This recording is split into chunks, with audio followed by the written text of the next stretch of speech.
The most obsolete idea is go to school, get a job, work hard, save money, get out of debt, and invest for the long term in the stock market.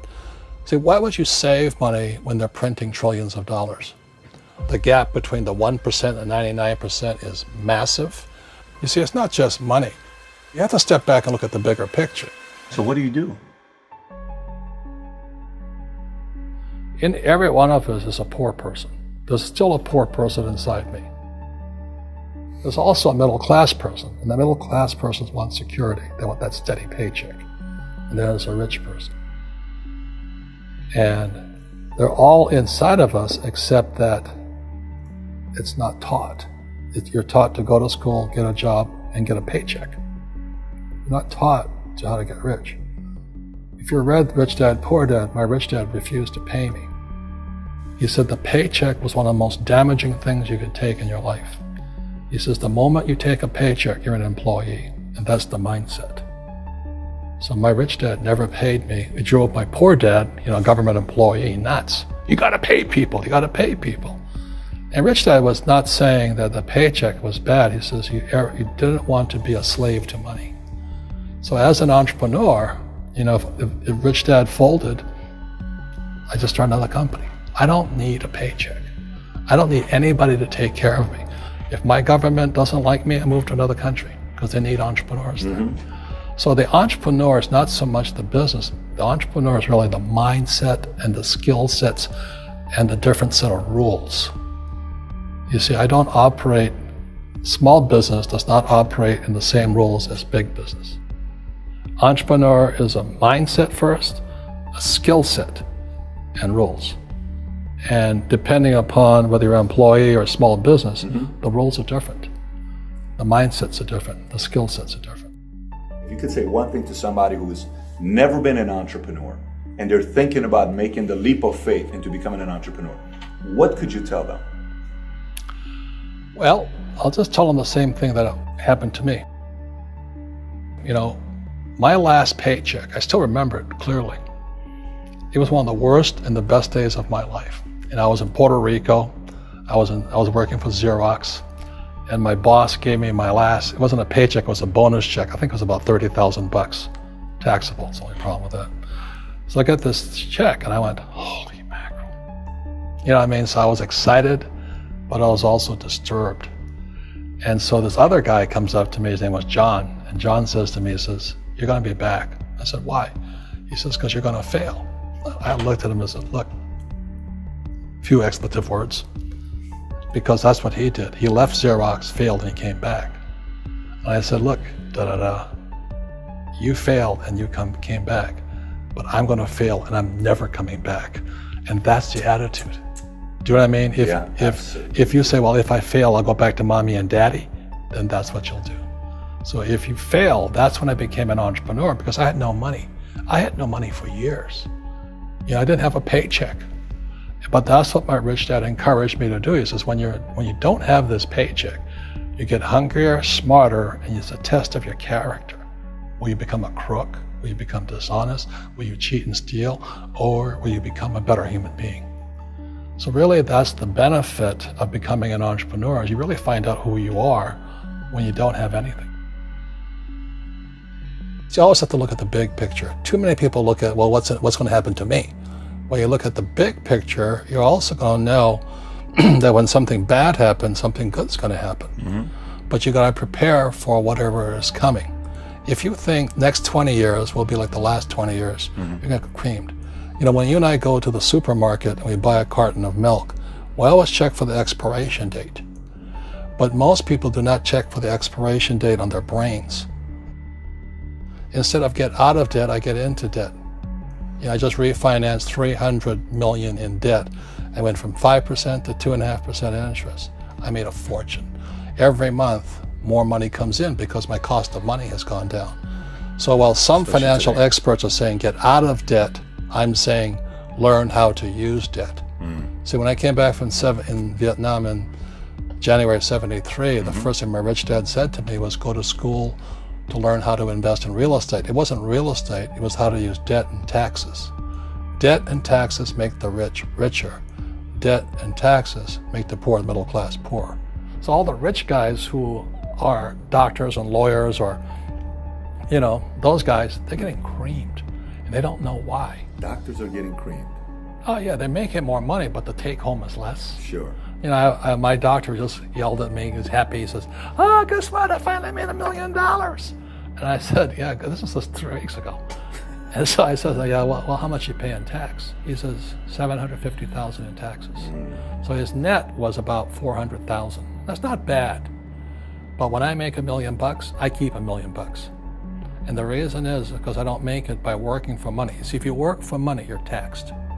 So that's why lesson number 1 in Rich Dad, Poor Dad is the rich don't work for money. What we do instead is we create businesses as entrepreneurs. We acquire real estate. I don't invest in the stock market. Okay? So the reason is because as entrepreneurs, I have more control over my income, how much I make, and how much I pay in taxes. And because I'm an entrepreneur as well as an investor in real estate, I pay 0 tax. So every time I make, let's say, $1 million as an entrepreneur, I immediately invested in real estate and I have a 4-to-1 step up. So I put $1 million in real estate, I get $4 million from the bank. That's why I love banks. But the banks are screwing everybody else, terrible, but it's good for me. That's why you say when you print, it's good for you, but when you print, it's bad for people that work for money. Because when you print, savers get creamed and people who work for money get creamed. When they print, debtors get rich. You see, debt and taxes make the rich richer, and debt and taxes make the poor middle class poorer. When we have obsolete ideas, we get obsolete results. So what's happening for most people, the idea of going to school, getting a job, working hard, saving money, getting out of debt, buying your house because it's an asset, and investing for the long term, is obsolete. The world has changed. The world changed in 1971 when President Nixon took us off the gold standard and money became debt. What if we get rid of school? Then what would happen? Would it be better if we had no educational system at all? No, I'm saying education is more important before. It's just obsolete.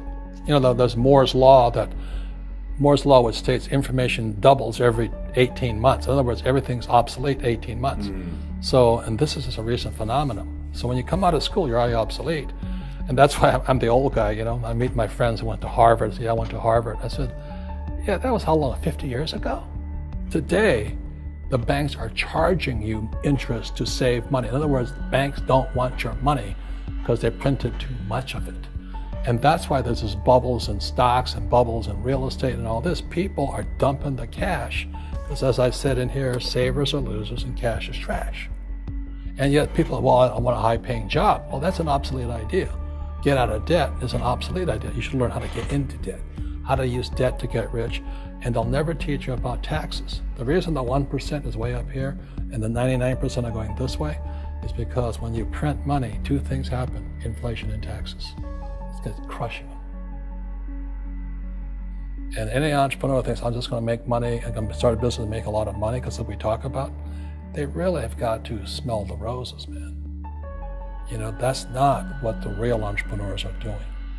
Most entrepreneurs, there's 28 million small business owners in America. 24 million are what are one-person entrepreneurs. They're called non-employee entrepreneurs. So and that's what happens is when people don't really understand what an entrepreneur does. So most big people are self-employed, but they're not really entrepreneurs. The self-employed pay the highest taxes of all, and nobody tells them that. Yeah, it's also called the entrepreneurial spirit, but what we were actually talking about was there's no such thing as a bad economy. There's external, you and I, we all have an external economy. But we also have an internal economy. And the willpower is to change our internal economy. So for me, I can see the good and I can see the bad. I don't really give a damn because I'm going to be rich anyway. But a poor person with a poor personal economy, all they're going to see is a bad economy because they don't know how to make money in any economy. And a middle class person, they have a middle class economy. What they want is a nice house and a steady paycheck and the job and the car. And so when you take their job away, to them, that's disaster. Well, since an entrepreneur doesn't have a job anyway, it's no big deal. So all I'm saying to people, and it's what Bucky Fuller taught me, there's always two sides, you know what I mean? Unity is plural, at minimum two. So if you think the economy is bad, it's because your economy is bad. If you think that steady, employment is important, then you'll see an economy without jobs. Your economy versus the external economy. What you control versus what you can't control. I can control. Yeah, it's called an internal focus versus an external focus. So the real entrepreneur has an internal focus. That if they fall down, they say, "Oh, this is good, because I'm going to go up higher." The average person will fall down and say, "Oh, I'm going to take some Prozac," or somebody has a mistake. So, "Oh, the mistakes don't matter." Well, mistakes matter. It means you didn't know something. But a real entrepreneur, whether they fall down, they always can go up. They can stand back up and go higher. That no matter what happens to them, they get stronger and better and smarter and happier. But a person with a weak internal mindset is that they're so afraid of what happens, it generally happens. Like, people who are afraid of losing their jobs, they generally lose their jobs. You know what I mean? Yeah, so everything comes through you. Yeah, so the entrepreneur first job is to control inside here, not outside there. The moment you take that paycheck, you're an employee. You've got to be stronger than that. It's about inside control.